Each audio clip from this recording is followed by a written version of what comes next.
In today's video, we're going to create a whole cloth quilt using free motion quilting and decorative stitches. Hi, I'm Jamieson-Hirst of Chatterbox Quilts, and today we're creating this design. So I've got a sailboat in the center, and you can see I've got these vertical lines of stitching made with decorative stitches. So I used free motion quilting to create this design, and then I chose some of the decorative stitches on my Janome CM17, and I just added them in the background, and they are quilting the negative space in this project. So something a little different than what you usually do, but I think it's kind of fun. So let's talk about how to get ideas for the design in the center and how to add those decorative stitches to quilt the background. You might be wondering, where do I get the ideas for these designs? Well, I'm glad you asked, because I wanted to share some of the books that I think would be really good for creating this type of free motion quilting whole cloth quilt, where you're going to have some kind of a design in the center, and then you're going to add decorative stitches from your sewing machine around it.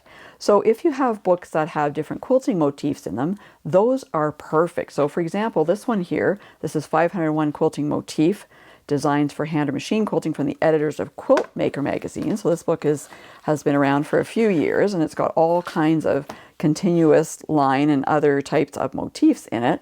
And something like this poinsettia wreath would be really great to have in the center, and then you could use kind of, seasonal or Christmas themed decorative stitches around it. It's all continual stitching, continual quilting, I should say, that you go up and go around and form the different poinsettia leaves, and you come in with a partial circle, go into the veins, and come back around. So they've got directions there to show you how to do that for that continuous line stitching. So that's really easy to do, and there's lots of other different choices in here.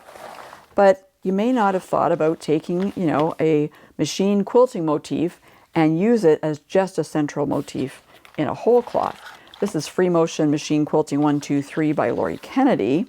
And I'm actually going to use this one today. This is a sailboat. So again, in this book, she has step by step to show you exactly how to create it.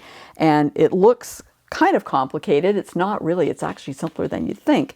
And when you're working with these types of designs, I suggest that you draw them out first so you get that muscle memory going. And then when you go to free motion quilt them, they're a lot easier. And of course, I would probably practice them first before I get to my good piece.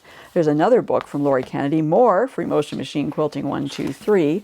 And this one also has a poinsettia that I thought was really pretty as well. Start with some pebbles in the center, and you make your poinsettia leaves, and then you just add additional ones around and throw in some little tendrils there, little swirls, and that would look really cool as well.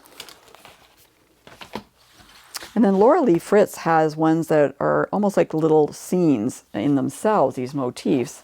So you can combine them to create a really interesting design in the center. So you've got different areas in this one. There happens to be an under the sea area, which has fish and seahorses. So I thought, like, this little seahorse here with the what she calls sea leaves would be really cute to have in the center, and then have some kind of shells or fish type of decorative stitches around it to provide the quilting in the background. So lots of ideas from continuous line quilting designs, those types of motifs.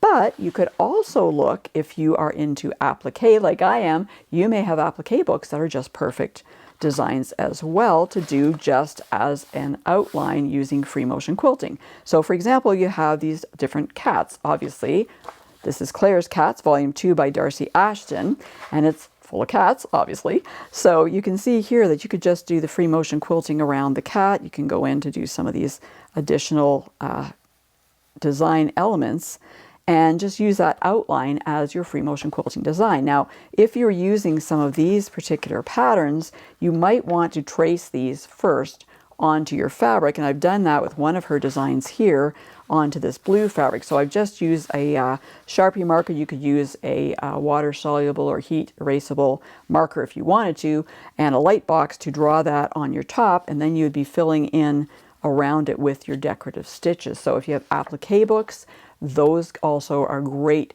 for this type of whole cloth project. But as I mentioned, today I'm going to do a sailboat because it's summertime. So I'm going to do a sailboat, and then I'm going to fill in with some appropriate decorative stitches using my Janome CM17. So I'll meet you at the sewing machine, and we're going to get started with that sailboat design first. So I'm going to do the sailboat motif. Okay, so I've got the book here just to give you a bit of a closer look. So we go step by step on how to do this. Now I've already practiced this a bit, so hopefully I remember the steps here. You know, it's like going like slalom racing or something. Which flags do I have to go through, right? So like hopefully I remember and can do this correctly. So right now I'm using a quilt sandwich with white fabric, and I'm using blue thread, kind of the opposite of what they're doing here. And then after I've done the sailboat, I want to go back in and I want to add decorative stitches to quilt the background.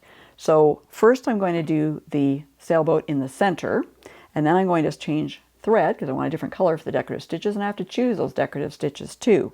And I'm working on the Janome CM17 today, so thanks so much to Janome Canada for providing me with this machine so I can show you how to do this project.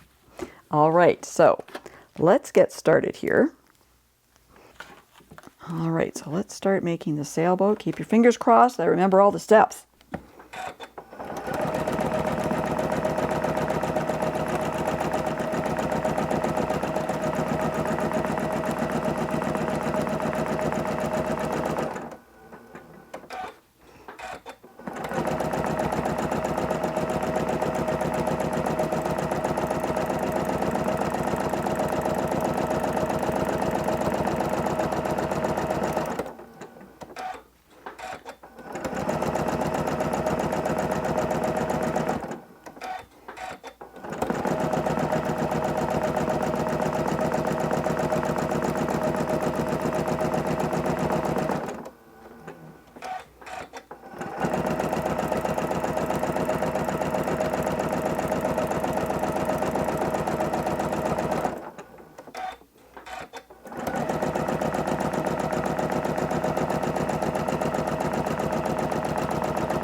All right, so here's my little sailboat.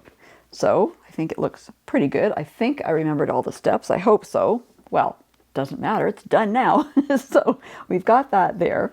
And, you know, I could have made it a little bit bigger maybe, but that's okay. I can always trim my sandwich down afterwards if I want to. Now the next thing I need to do is to add some decorative stitches to quilt the background. So I want to run them down in vertical lines around the design that I've got in the center of my fabric.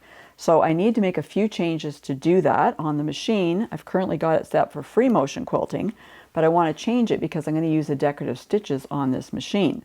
So what I'm going to do is I'm going to change out my needle plate because I need to use a zigzag needle plate because my decorative stitches, you know, go back and forth. I need to change out my thread in the top. I want to change it to a nice yellow thread.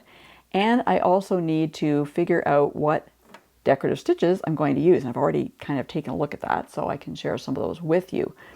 And I'm probably going to need to put some stabilizer behind my quilt sandwich. I mean, it might be okay, but I'm going to put some tearaway stabilizer behind it just in case some of those decorative stitches are a little dense and it needs a little bit more support. And then also the next thing I need to do is to practice my decorative stitches. Of course, you always want to practice your decorative stitches first because you may want to make some changes in the width or the length of them. Maybe you need to adjust your top tension a little bit as well. So I've already done that too, but you should always do that before you add them to your project. And because I'm going to be adding these into vertical lines, I want to draw some reference lines just to keep everything even and the spacing relatively the same on the quilt sandwich. So what I'm going to do with that is I'm going to get a ruler, I'm going to use a friction pen, I'm going to make some guidelines there that I can follow using my decorative stitches. So let me get my machine set up first, I'll show you how I'm putting those guidelines in, and then we can get quilting with the decorative stitches. So I've actually drawn the lines, the guidelines for my decorative stitches on my quilt sandwich. And so I just spaced them 2 inches apart. So I just use this ruler, which happens to be 2 inches wide, and use my friction colors markers to draw those lines. So the one thing you're going to notice here when you're using these stitches is because they are going down a vertical line, you don't want to run them all the way through the sailboat. Probably. I guess you could if you wanted to, but I don't want to do that. So there are some lines you'll see that aren't going all the way through. So I'm going to be going down and stopping them somewhere, approximately here, and starting them down here again, just somewhere south or north of the sailboat design. So I don't want to run into it, so I'm going to try not to do that. So, and I'm going to trim this down later on, so that's why you don't see any more lines going across, just as many as I think I will need before I trim that sandwich. So, I also have added stabilizer to the back. So I've got tearaway stabilizers, so those are the pins you see there just to hold it in place. Now I also need to get my machine set up, so I've already got the zigzag needle plate in because I'm doing decorative stitches, and then I have a choice as to what feet I want to use. So when I'm doing this type of work, I like to be able to see what I'm doing, and so I have the F foot or the F2 foot typically used for applique, but they work really well in this situation as well. There's different options on the Janome CM17. Lots of different feet come with it. There's lots of different options, but today this is what I'm going to go with, and I'm going to use the F2 foot because it's got that great visibility and I want you to be able to see what I'm stitching. So we'll get that onto the machine, and I already have my blue tip needle installed. When I did the free motion quilting, I was using the purple tip needle. So they have needles for specific purposes, and we're going to use the blue one for this purpose. So let's get it in here. And let's talk about the decorative stitches I'm going to use. So I am using one that's a really cute little seashell design, and it is in the Seasons area, and it's SE8. So it's a seashell design. I'm just using it at its default setting. So that's 9 millimeters in width and 2.5 in length. So we've got the machine threaded up. We've got the decorative stitch chosen. Now we need to start stitching, right? So where to start stitching? Well, I am actually going to start in the middle-ish. I don't think it really matters, but hey, let's start in the middle-ish of this project here. And I'm going to put my foot so that it has the line in the center, okay? And that's how I'm going to work along as I go. And let us put our foot down. Let's get our needle down. Okay, make sure everything's all set up properly. And let's start stitching along and see what this looks like.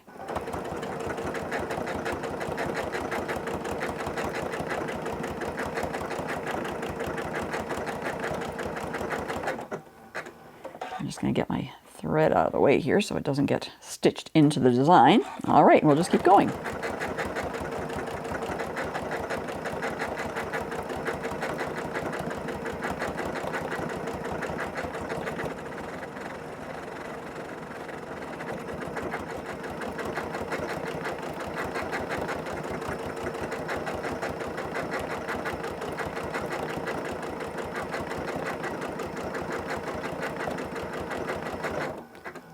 All right, so I'm keeping an eye here because, while I could theoretically go down this far, I think this stitch is going to be too wide and it's going to hit into the sail. So I might have to stop it up a little further. So I'm just kind of keeping an eye on that as I go along.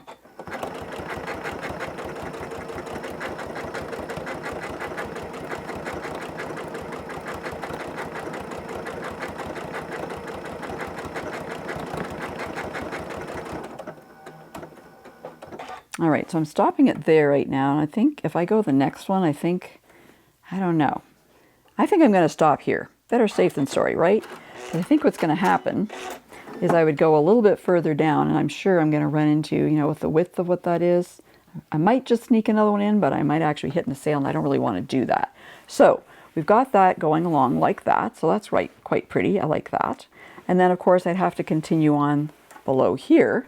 So let's finish up this line, shall we? Okay.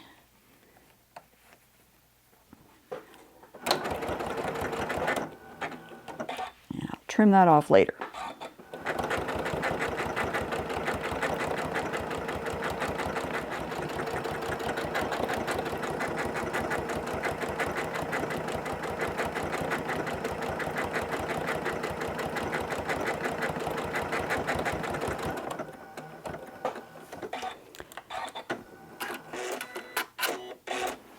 So I can just press the lock stitch button on the machine and it'll finish that iteration of the stitch. So there we go.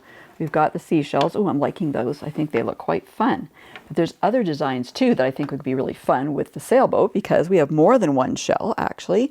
So that was SE8, but if we go to SE9, it's another seashell.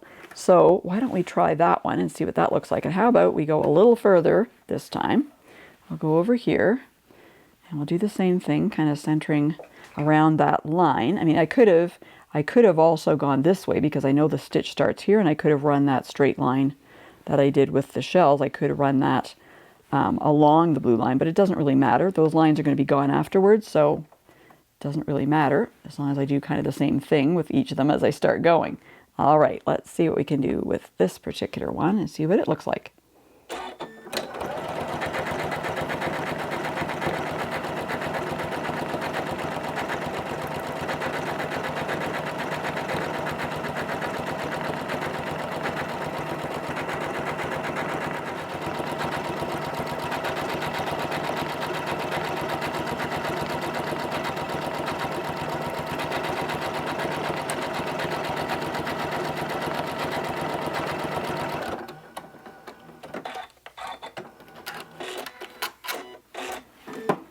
All right, so here are the other shells.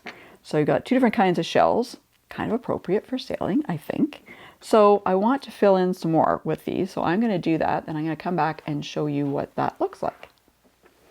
So I finished doing all the decorative stitches, and I've also taken the guidelines off because it looks so much better when those are gone.